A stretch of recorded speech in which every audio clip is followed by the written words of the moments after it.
नमस्कार, स्वागत है आपका हॉर्नबिल टीवी में और मैं हूं आपके साथ शिखा सकलानी। बुलेटिन की शुरुआत करते हैं खबरों के साथ। चमोली की गौचर में राज्य स्तरीय किसान दिवस के अवसर पर कार्यक्रम का आयोजन किया गया, जिसमें केंद्रीय कृषि मंत्री शिवराज सिंह चौहान ने मुख्य अतिथि के रूप में शिरकत की। इस मौके पर सीएम पुष्कर सिंह धामी समेत कृषि मंत्री गणेश जोशी, विधायक अनिल नौटियाल भी मौजूद रहे। मेले में लगाए गए पहाड़ी उत्पादों के स्टॉलों का मंत्री शिवराज ने निरीक्षण किया।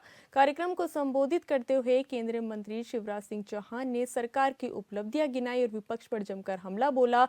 वहीं सीएम धामी ने कहा कि खेती के इंफ्रास्ट्रक्चर को मजबूत कर और डिजिटल टेक्नोलॉजी का सही इस्तेमाल कर किसानों को आत्मनिर्भर बनाने का काम बहुत तेजी से किया जा रहा है। हाल ही में जी राम जी जैसी दूरदर्शी योजना के जरिए गांव में रोजगार के नए मौके बनाने के लिए क्रांतिकारी पहल शुरू की गई है। सीएम ने कहा कि किसान हमारे अन्नदाता हैं और अगर वे खुश और खुशहाल होंगे तो इससे न सिर्फ उनकी बल्कि देश और राज्य को भी फायदा होगा।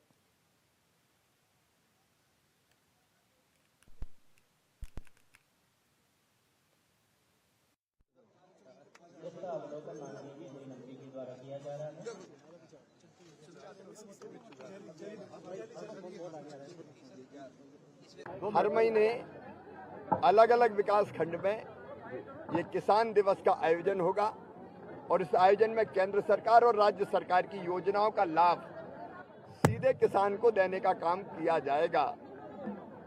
उत्तराखंड वो राज्य है जहां किसानों की आय बढ़ाने का काम में देश में नंबर 1 पर आया है। लेकिन मुख्यमंत्री जी के गतिशील नेतृत्व में, कृषि मंत्री जी की सक्रियता से अभी अभियान लगातार जारी है। भारत सरकार ने ये फैसला किया है कि विशेषकर यहाँ जो फलों की खेती है, यहाँ के फ्रूट्स, उनकी अपनी अलग अलग विशेषता है और व्यापक पैमाने पर किसान अब इसको करना चाहते हैं।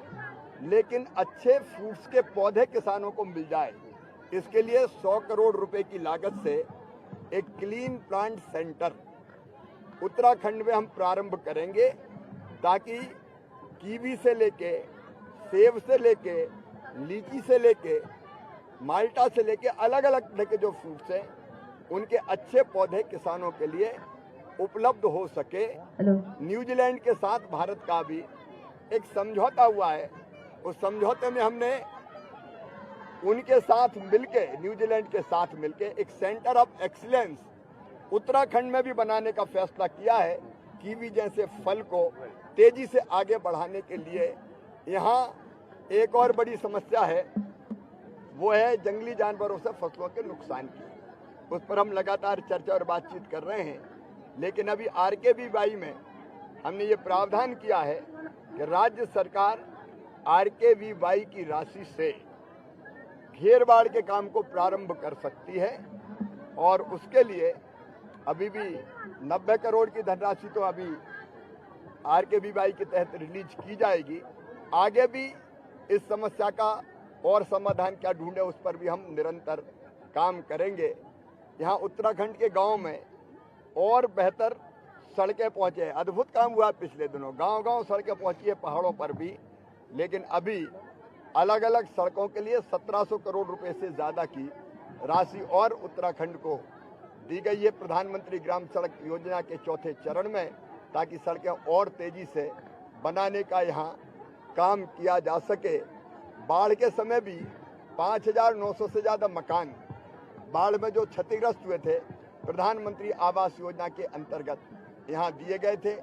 लखपति दीदी बनाने का काम भी यहाँ तेजी से चल रहा है, उसमें भी भारत सरकार अपनी तरफ से पूरी मदद करेगी, पूरा सहयोग करने का काम करेगी।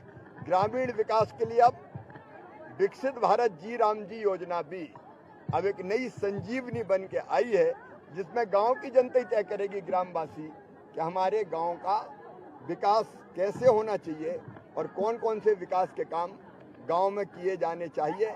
और उसके लिए पर्याप्त धनराशि का प्रावधान, जैसे 100 दिन से बढ़ा के 125 दिन मजदूरी करने का फैसला किया है, मजदूर को रोजगार की गारंटी का फैसला किया है। और प्रस्तावित जो प्रावधान है वो ही 1,51,282 करोड़ रुपए के आसपास है। मतलब गांव के लिए पर्याप्त धनराशि, एक मजदूर को रोजगार और दूसरे गांव के विकास के लिए पर्याप्त पैसा, जो गांव की जनता ही तय करेगी कि हमारे गांव में ये विकास का काम होना चाहिए। विकसित भारत के लिए विकसित उत्तराखंड और विकसित उत्तराखंड के विकसित गांव, इस राशि का उपयोग उस काम में भी किया जाएगा। तो उत्तराखंड के विकास के लिए कोई कोर कसर मोदी जी नहीं छोड़ रहे हैं, केंद्र सरकार नहीं छोड़ रही है। मैं फिर एक बार पुष्कर धामी जी को बहुत बधाई देता हूं, उनके नेतृत्व में उत्तराखंड तेजी से आगे बढ़ रहा है। 90,000 से अधिक किसानों को प्रत्यक्ष लाभ प्रदान करने की योजना बनाई गई है। इसके साथ ही हम सुगंधों को प्रोत्साहित करने के लिए काशीपुर में 40 एकड़ भूमि पर अरोमा परभूमि उद्योग को बढ़ावा देने के लिए 300 करोड़ रुपए की लागत से अरोमा पार्क भी विकसित कर रहे हैं।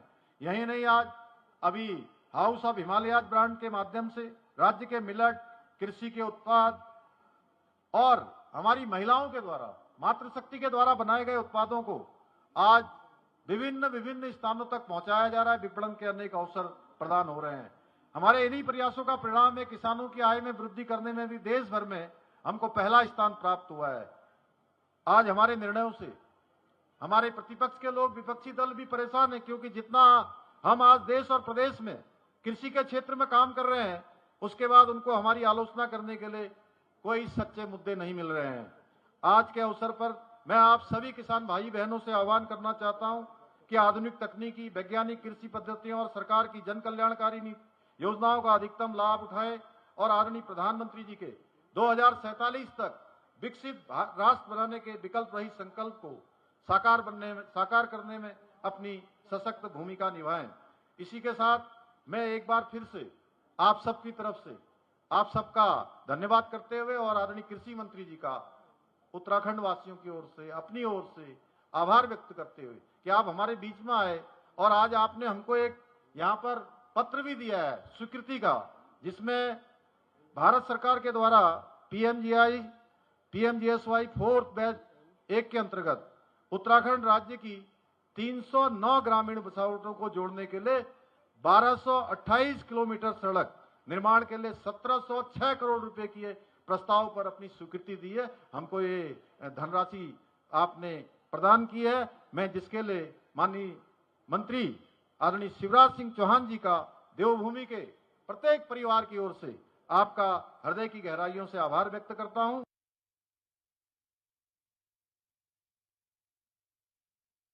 जेल चकमा की मौत के मामले पर बीजेपी प्रदेश प्रवक्ता हनी पाठक ने सरकार का सख्त रुख स्पष्ट किया है। उन्होंने कहा कि मुख्यमंत्री पुष्कर सिंह धामी ने घटना को गंभीरता से लेते हुए पीड़ित परिवार से फोन पर बात कर न्याय का भरोसा दिलाया है। मुख्यमंत्री ने पुलिस को आरोपियों के खिलाफ कड़ी कार्रवाई और जल्द गिरफ्तारी के निर्देश दिए। हनी पाठक ने कहा कि पुलिस ने कार्रवाई शुरू कर दी है और आरोपियों की गिरफ्तारी पर 25,000 रुपए का इनाम घोषित किया गया है। उन्होंने कहा कि जिस तरह धामी सरकार भ्रष्टाचार और अपराध के खिलाफ लगातार कड़ा रुख अपनाए हुए है, उसी तरह इस मामले में भी कोई भी अपराधी बख्शा नहीं जाएगा।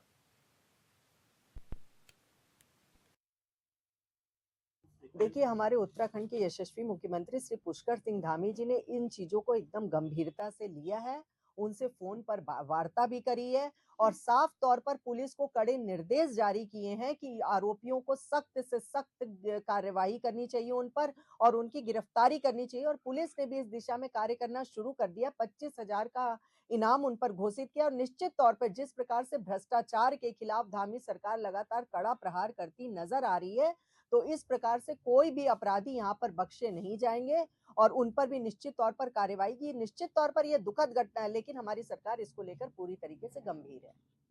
जिलाधिकारी अंशुल सिंह ने जिला अस्पताल का औचक निरीक्षण किया। ऐसे में जन औषधि केंद्र में एक्सपायरी दवाओं और बिना लाइसेंस संचालन की नियमितता पाई गई। वहीं डीएम अंशुल सिंह ने कहा कि संचालन पर प्रशासन स्तर पर फैसला होगा और तब तक इसे निगरानी में रखा जाएगा। इसके अलावा अस्पताल के शौचालयों की साफ सफाई व्यवस्था भी बेहद खराब मिली, जिस पर डीएम ने नाराजगी जताई। साथ ही डीएम ने दुरुस्त मरीजों के लिए मोबाइल पर जाँच रिपोर्ट उपलब्ध कराने के भी आदेश दिए हैं।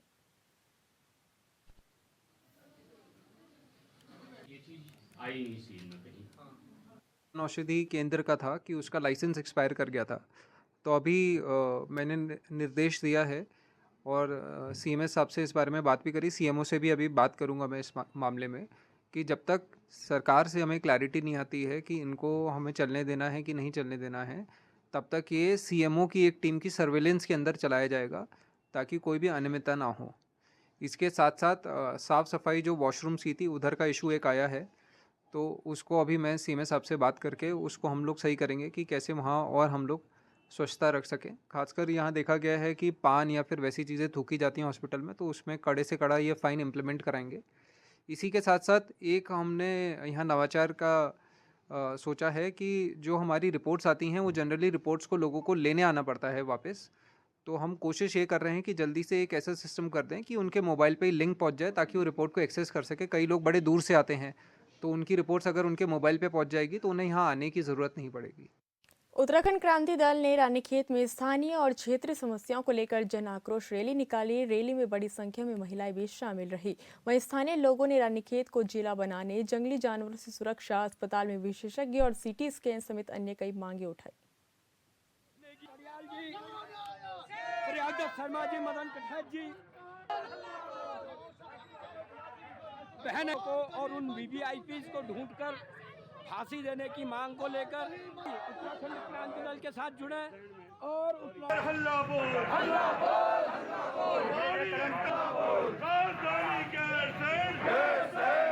मुख्यमंत्री पुष्कर सिंह धामी के निर्देश पर चंपावत में किसान दिवस का आयोजन किया गया। इस कार्यक्रम का शुभारंभ ब्लॉक प्रमुख महेंद्र ढेक ने किया, जिसमें बड़ी संख्या में किसान शामिल हुए। कार्यक्रम का उद्देश्य किसानों की आय बढ़ाना और योजनाओं का लाभ पहुंचाना है। वहीं कार्यक्रम में किसानों को सम्मानित किया गया। इसके अलावा किसानों ने जंगली जानवरों के आतंक से सुरक्षा की मांग की।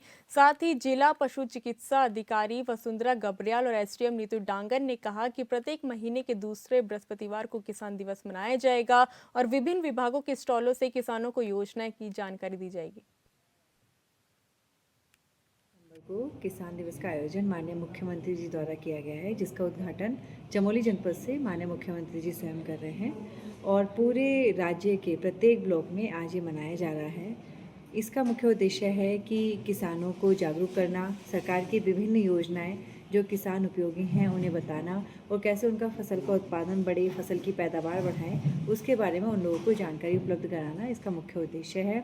और इसके उपरांत प्रत्येक मंथ के द्वितीय बृहस्पतिवार को इसका आयोजन किया जाएगा, जिसका रोस्टर ब्लॉक वाइज बनाएंगे, जिसका आयोजन का उद्देश्य भी यही रहेगा कि ज़्यादा से ज़्यादा किसानों को योजनाओं का लाभ मिले और वो अपने मंगलौर के भगवानपुर क्षेत्र के मोहितपुर गांव स्थित एक मंदिर में शिवलिंग स्थापित करने के लिए शोभा यात्रा का आयोजन किया गया, जहां हिंदू मुस्लिम समाज के लोगों ने भाईचारे और एकता का परिचय देते हुए शोभा यात्रा में प्रतिभाग किया और शिवलिंग स्थापित करवाया। बता दें कि कुछ दिन पहले विशेष समुदाय के एक मानसिक रूप से बीमार व्यक्ति ने शिवलिंग को खंडित किया था, जिसके बाद हिंदू संगठनों ने खूब हंगामा भी किया था।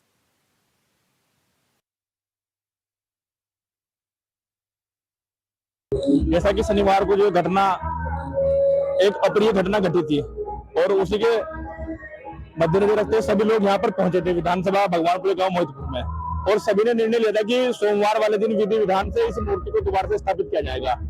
आज सभी लोग यहाँ मौके पर पहुंचे और पूर्ण रूप से प्रशासनिक व्यवस्थाओं के अनुसार उस मूर्ति को दोबारा से स्थापित किया जा रहा है। गाँव में अमन चैन है और शांति का माहौल है। बड़े हर्षोल्लास के साथ प्रत्येक व्यक्ति आज खुश है कि जिस दंडित व्यक्ति ने इस कृत्य को अंजाम दिया वो आज सलाखों के पीछे है, और इस तरह की घृणित सोच रखने वाले व्यक्ति को समाज में रहने का अधिकार भी नहीं है। आप और हमारे और यहाँ के प्रशासनिक अधिकारी जैसे लोग यहाँ पर मौजूद है, तो मुझे लगता है माहौल कहीं भी खराब नहीं होगा जब तक इंसानियत की बात करने वाले लोग, गलती करने वाले को सजा मिले।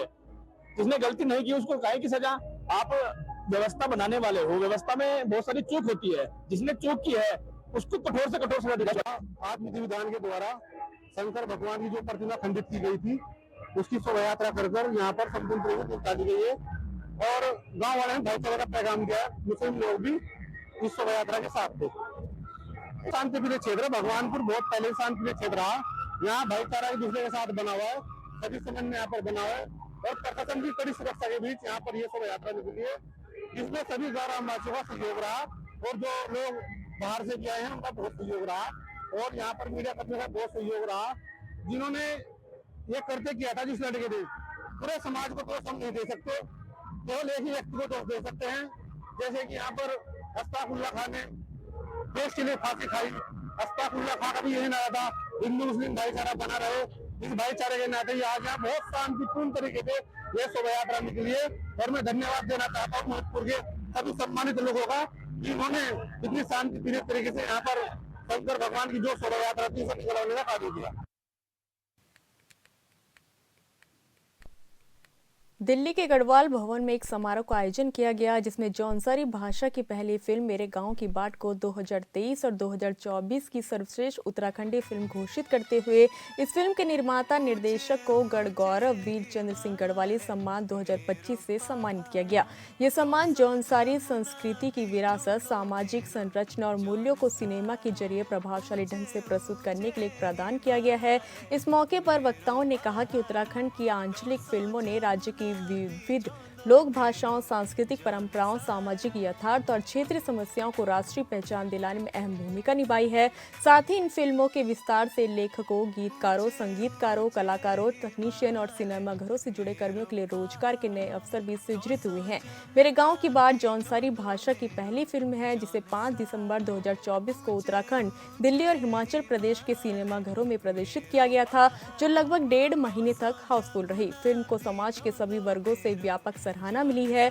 जौनसार के पर्वतीय परिवेश में बुनी गई इसकी सशक्त कहानी, प्रभावशाली पटकथा, उत्कृष्ट गीत, संगीत और निर्देशन इसी उत्तराखंडी लोक भाषाओं के सिनेमा में एक अहम उपलब्धि बनाते हैं।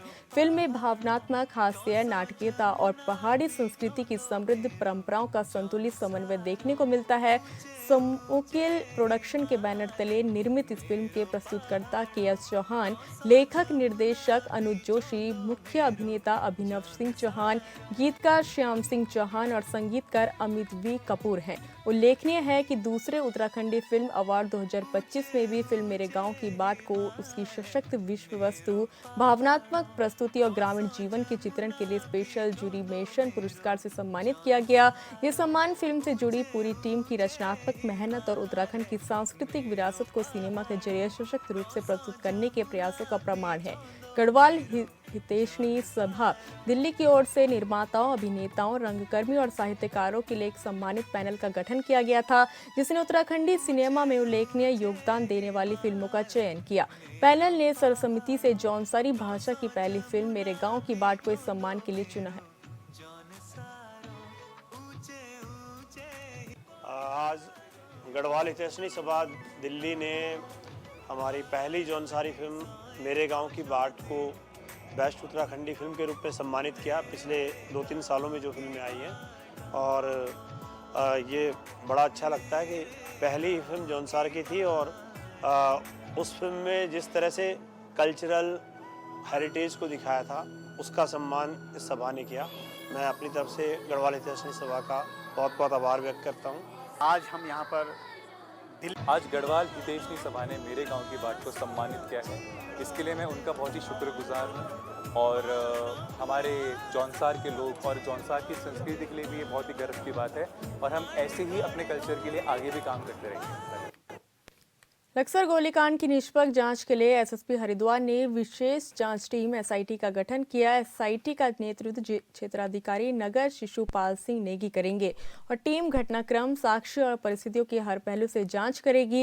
एसएसपी ने टीम को समय सीमा और निष्पक्ष जांच के निर्देश दिए हैं। एसआईटी में एसआई मनोज नौटियाल, एसआई अंकुर शर्मा, एसआई विपिन कुमार सहित 6 अनुभवी अधिकारी शामिल हैं।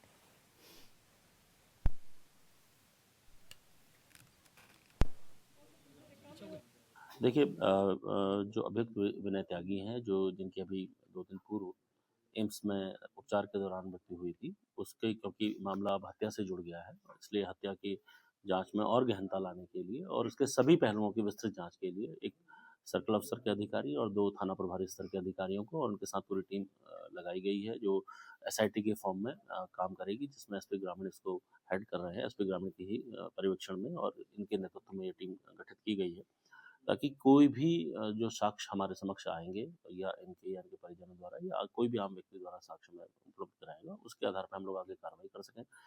अभी क्योंकि इन लोगों से जो अभियुक्त हैं वो 307 में इनका रिमांड हुआ था, अब उनको दोबारा से हम लोग रिमांड में लेने की प्रोसेस करेंगे और आगे की और जो पूछताछ है इसमें और गहनता से की जाएगी।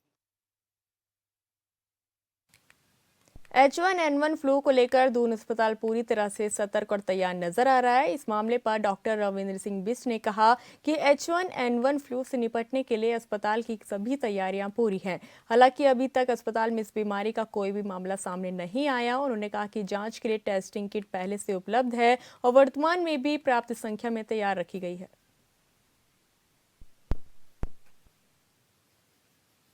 H1N1 के लिए हमारी तैयारी पूरी है, परंतु अभी तक हमारे पास कोई भी केस अभी तक मिला नहीं है। टेस्टिंग किट्स हमारी पहले से ही तैयार थी, अब भी तैयार हैं, लेकिन अभी कोई भी केस हमें अलग से मिला नहीं है। फिलहाल इस बुलेटिन में इतना ही। आप देखते रहिए हॉर्नबिल टीवी। नमस्कार।